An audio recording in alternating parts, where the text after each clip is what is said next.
I'm Dan Titus. That's Justin Henry. Now let's get to the points. Jay, we got to talk about Draymond Green last night, bro. What is going on with this man? I don't mean to open the show so crazy, but this dude, Draymond Green, is insane. Like, what is his deal? He's throwing roundhouse punches like he's in the WWF, and it's not something that's just been a one-time occurrence. It's happening all the time. What's his deal? I don't get it. And he's like a vet. He's a father. There's a lot of things that Draymond Green is. He doesn't need to be a fighter on the court. So they got to do something to get this dude under control, man. And it seems to be targeting these foreigners, man. Like, we got Domantas Sabonis stomping on his chest. Now it's Jusuf Nurkic. Someone's got to help the brother, as Jusuf Nurkic said, man. It's crazy. Like, how many games? He's only been available for 15 of their games. He's been ejected 3 times already. It comes down to the message that Adam Silver's trying to send, because he said 5 last time. And obviously, like, chokehold 5. This is a full-on punch. Like, this is a full-on punch. So it was more like a slap. It was maybe it was a slap. We'll call it a slap. It was a Will Smith type slap. Send the precedent, not going to tolerate it. And the Warriors, you got to be concerned about it. Klay Thompson got benched. Wiggins got benched. So I'll pick up Brandon Podziemski if Draymond Green's going to be missing 20 games here. And also Dario Saric is going to get a lot more minutes. So there's definitely some fantasy implications here, but it's just, Draymond's just got to get it together. But on the flip side of that, there's another ejection, but this one was a surprising one. Nikola Jokic got tossed on Serbian Heritage Night. Like, how do you get rid of the only Serb there? Like, that's why they came out to see the guy, the MVP, that dude. Like, what is the refs doing? Like, there's got to be more accountability in the NBA right now. You know, for as much leniency as we've seen Draymond get, like, talking to the refs, and then they wanted to just kick Jokic out, like you said, on Serbian Heritage Night.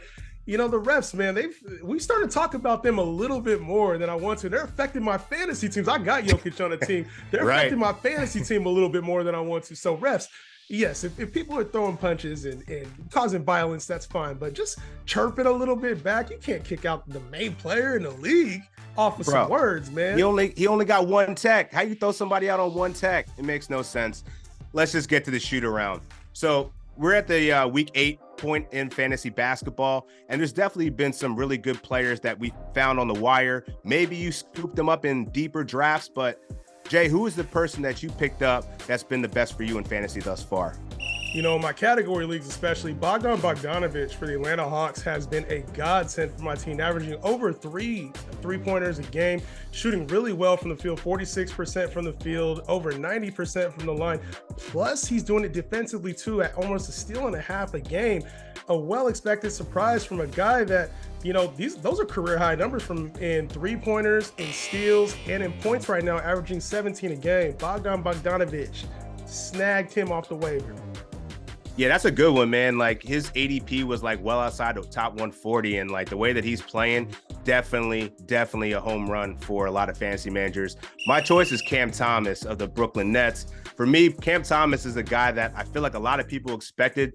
You didn't know what you were going to get from him. Was he going to come off the bench? Was he going to be a starter and actually be a bucket, a consistent bucket? And that's what I think we've finally seen. And yeah, he lucked up a little bit. There was a lot of injuries with the Brooklyn Nets, but this dude went from averaging 10 points a game to 23.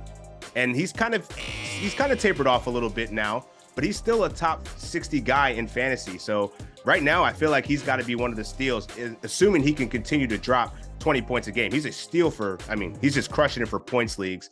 Would like to see a little bit more in categories, but I think it's pretty safe to say this guy is a walking bucket. And I think he's going to continue to help out fantasy managers this season. You know why you don't smile, right? Because ain't nothing funny. That was definitely a gem of a line, man. And like, he's finally getting minutes, so like, he's definitely backing it up.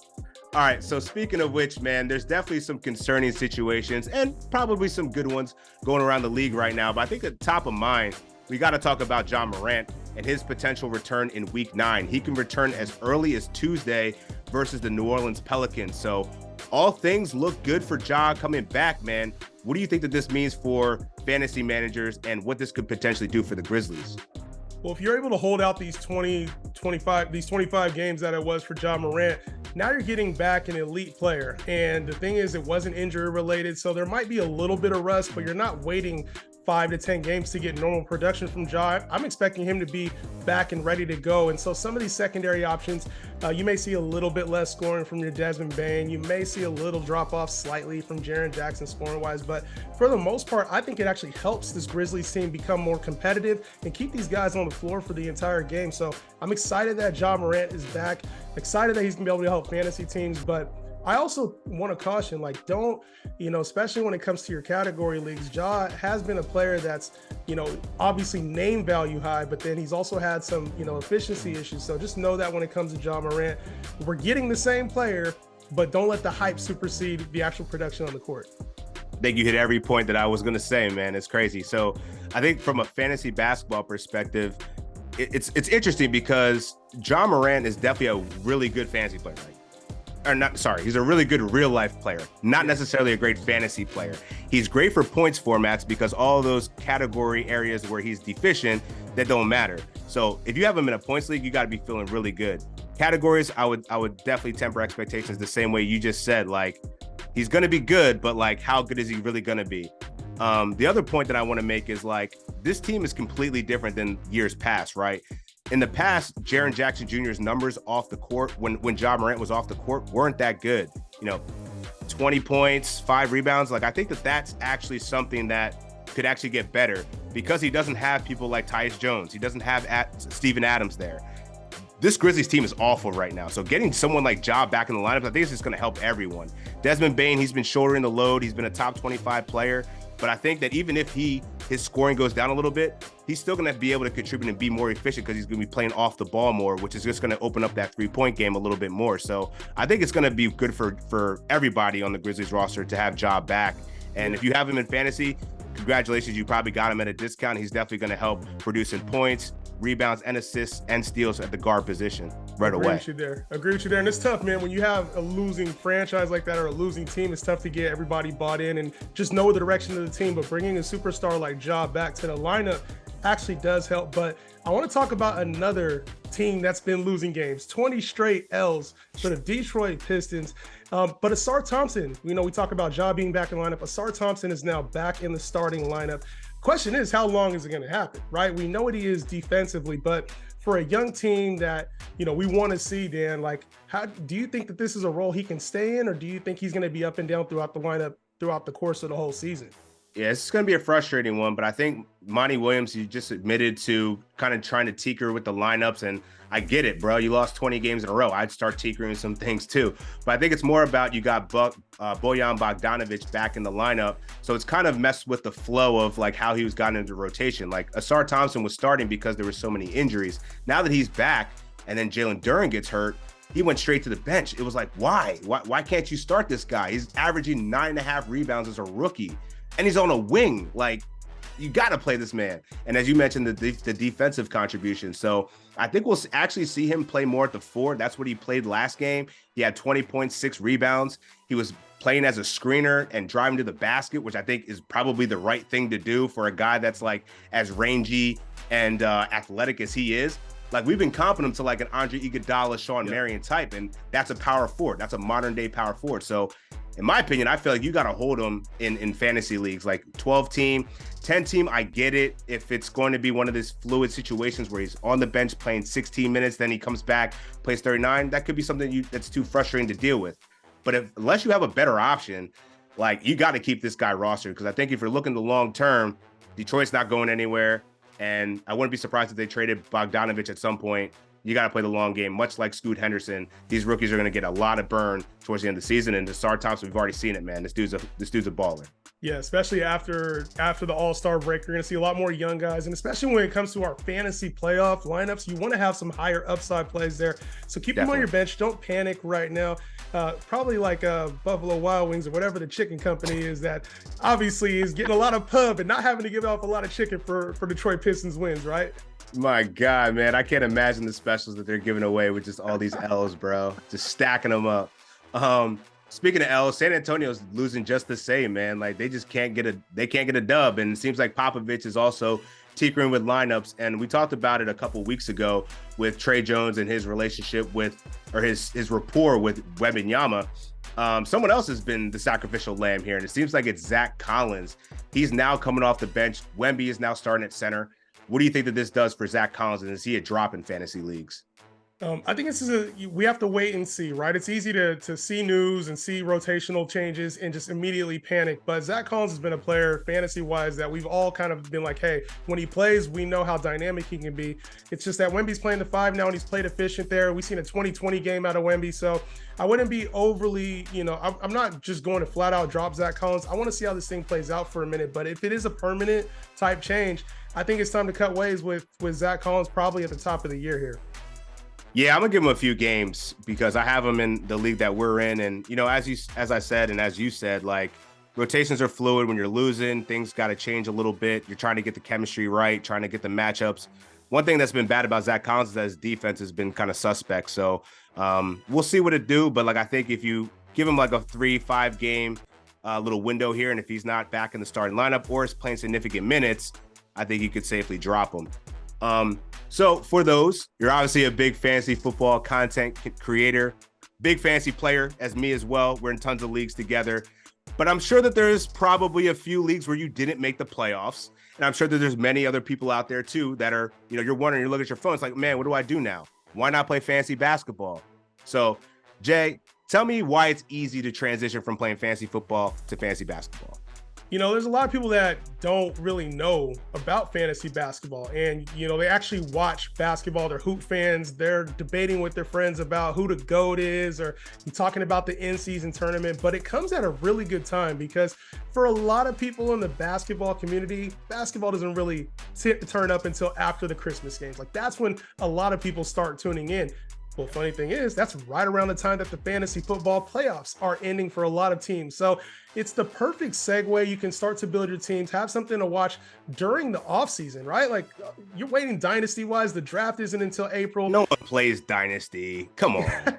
Nobody. Hey, some people do, but they're straight degens on Twitter, man. Ain't nobody regularly playing no dynasty league. Hey, so let's be honest. Everyone's looking at their phone like, man, what do I do now? That's why you got to play fantasy basketball. And like one of those things that I think you're going to touch on is like, it's actually not that different, right? You're looking at stats, you set your lineups, and then you see how they perform.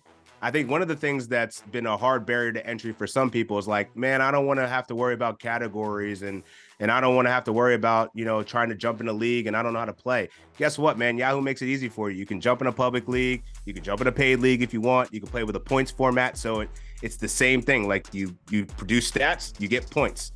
Very easy to transition. And if you're worried about, the NBA plays too much, they play day to day. It's okay. You can set your lineup, optimal lineup, the same way you do it in Yahoo for football. You can do it for basketball. Set it and forget it. So it's a lot easier than people think. Yeah, and it's cool because, a lot of people, that's one of the things about fantasy football. Some people like to do PPR leagues. Some people like to do IDP leagues, defense only, or keeper leagues, redraft. Yeah. You name it, there's options when it comes to fantasy basketball. And the thing is, you can set different positions. You can set the different types of category leagues that you want head to head, or if you just want to play against everybody in your league, man, I think it's an easy way to transition to for those people that got the group chat. You know what I'm saying? The ones that talk smack to each other back and forth. This is a good way to keep things going during the off season. That's right. And like, you don't even need to worry about all of the injuries. Like all of the pre-work has already been done, right? I'm updating my rankings every week. You can tap in, check out the latest draft board and where people are going. Like all of the information is right there for you. There's already been injuries. Those players are out the way. You're actually hitting the stride, right where NBA players are like getting their rhythms. The rotations are getting figured out. And there's just buckets being scored. We're coming off the in-season tournament, as you mentioned. So there's going to be a lot of hype around Christmas. And what else are you going to be doing on Christmas? You might as well start a fantasy team, and then you can start following along with the league, man. It's the most social, interactive sport out there. And come on, man, you can just be mad as we are that Jokic is getting tossed on a random Tuesday night. Yo, and I'm gonna be real. Like, there's gonna be a lot of mad people here over the fantasy football playoffs. This is time to get happy. What's the most joyous part of the fantasy football season is the draft. That's when everybody thinks they're gonna win a championship. Yeah. Go draft your team right now, even in mid-season. It's a good go. And like you said, you can mock draft. There's a lot of information out there. There's articles, your rankings specifically, a lot of information. I think if you haven't tried a fantasy basketball league, you're missing out. Definitely missing out. So we talked about Christmas for a little bit, man, and just want to get a little nostalgic for a second here. Out of all the greats that we've seen, I mean, we're around the same age, so you mean we've been watching hoops for a while. Who are you most looking forward to see on Christmas Day? You know, back in the day, I'll say this. As a Laker fan, we're on every single Christmas. So I don't really have to, in-season tournament here we champions. go. I ain't have a Here chance we to talk go. about that. Yeah, flex the Lakers stuff a little bit. Yeah. But Put that banner in the rafters. Kobe, put that banner in the rafters. You're right about that. We got to. But Kobe is the one player I always love watching because he took those games so serious, man. And, there's a lot of great players that play on Christmas. It was like, for me to be able to wake up earlier in my life, open presents, and then as my life went on, give presents to my kids, and I'm watching Kobe play basketball. For me as a Laker fan, it was the apex, the greatest day of the year. And so one of the games that I remember the most was when it's probably one of the more memorable Christmas games was when Shaq left the Lakers. It was on the Miami Heat. It was him and Dwayne Wade. And there was, Shaq and Kobe, they're looking at each other, pregame, not acknowledging each other, like they didn't just win championships together, take an L and have one of the most biggest controversies of the offseason, acting like they don't know each other. And then they kind of slowly dap up, bump shoulders a little bit before the game. But Kobe dropped 40 that game. It was an overtime game. Crazy game. I think we lost that game. But at the end of the day, just watching the games on Christmas, Kobe, man, RIP, man. It was one of my favorite players to watch on Christmas. Can't disagree with that, man. I feel like there were so many epic battles between Kobe and LeBron and Dwayne Wade and Tracy McGrady. Carmelo Anthony was a dog every time on Christmas. I think for me, man, my favorite player has got to be LeBron. And it's just because I've been watching him legitimately for 20 years on Christmas morning, or Christmas Day at some point. And the iterations of LeBron that we've seen from his Cleveland days, he dropped 30 in an OT game versus T-Mac way back when. And then he goes to the Miami Heat, and then he has that battle. And then he goes to the Lakers now. It's just great to see how many versions of LeBron we've seen over the course of 20 years. But my moment was right the year after you were just talking about that Shaq and Kobe game.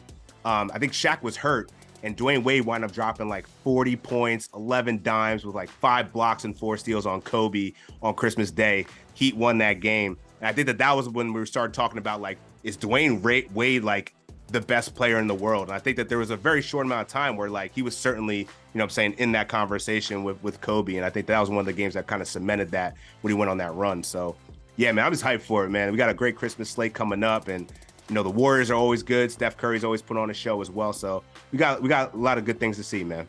Yeah, it should be a fun Christmas, man. And, obviously we're going to have to set our lineups there. And I'll probably be texting you on Christmas, talking a little smack about our lineups. But Merry Christmas to you, my man. And good luck with your fantasy lineups on that day as well. No doubt. We'll see y'all next year. Happy New Year into that time. Let's get to the points. Peace.